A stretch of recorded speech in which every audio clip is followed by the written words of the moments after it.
Saint મેરી school Bhimrana ખાતે senior કેજીના વિદ્યાર્થીઓને education certificate આપી સન્માનિત કરાયા। દેવભૂમિ દ્વારકાના ભીમરાણા સેન્ટ મેરી હાઈસ્કૂલ ખાતે ફેનેક્સ 2K 2025 પ્રોગ્રામનું આયોજન કરવામાં આવ્યું, જેની અંદર સિનિયર કેજીમાં અભ્યાસ કરતા બાળકોના ગ્રેજ્યુએશન સર્ટિફિકેટ આપી બાળકોને સન્માનિત કરવામાં આવ્યા હતા તથા અલગ અલગ પ્રોગ્રામનું આયોજન કરી જેમ કે નાટક, ઇંગ્લિશ સ્પીચ, ડાન્સ વગેરે પ્રોગ્રામનું આયોજન કરવામાં આવ્યું હતું। જ્યારે સમગ્ર આયોજન આરઈવી એફઆરજીબીન રોઝોઝ તથા સેન્ટ મેરી હાઈસ્કૂલના શિક્ષકગણો દ્વારા કરવામાં આવ્યું। જ્યારે આ પ્રોગ્રામની અંદર ખૂબ મોટી સંખ્યામાં બાળકોને પેરેન્ટ્સ હાજર રહ્યા। સમગ્ર પ્રોગ્રામને શાંતિપૂર્વક નિહાળવામાં આવ્યો તથા સેન્ટ મેરી સ્કૂલ દ્વારા અભ્યાસમાં સારું એવું પરફોર્મન્સ લાવતા બાળકોને સર્ટિફિકેટ આપી તેઓનું પ્રોત્સાહન વધાર્યું। જ્યારે સમગ્ર કાર્યક્રમમાં હાજર મહેમાનોનું પણ પુષ્પગુચ્છ તથા સાલ ઉઢાડી સન્માન કરવામાં આવ્યું। Bureau report Lalit Shingadiya. મારું નામ અમિતા સામાની, હું સેન્ટ મેરીઝ હાઈસ્કૂલમાં ટીચર છું।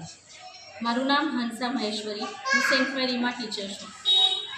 આજે સેન્ટ મેરીઝ હાઈસ્કૂલના આંગણે ફિનિક્સ 2025 યોજવામાં આવ્યું હતું।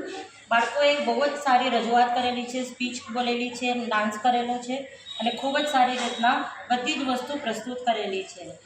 આ સ્કૂલમાં ફાધર જીબિન, ફાધર સોય અને સિસ્ટર આન્સીના નેતૃત્વમાં આ આખો પ્રોગ્રામ યોજાયેલો છે અને અમને એમને ખૂબ જ ધન્યવાદ આપી રહ્યા છે કે આવો મોકો એ બાળકો માટે આપે છે અને ઈચ્છીએ છીએ કે દર વર્ષે બાળકો માટે આ પ્લેટફોર્મ બનાવે। દર વર્ષે કેટલા પ્રોગ્રામ થાય છે?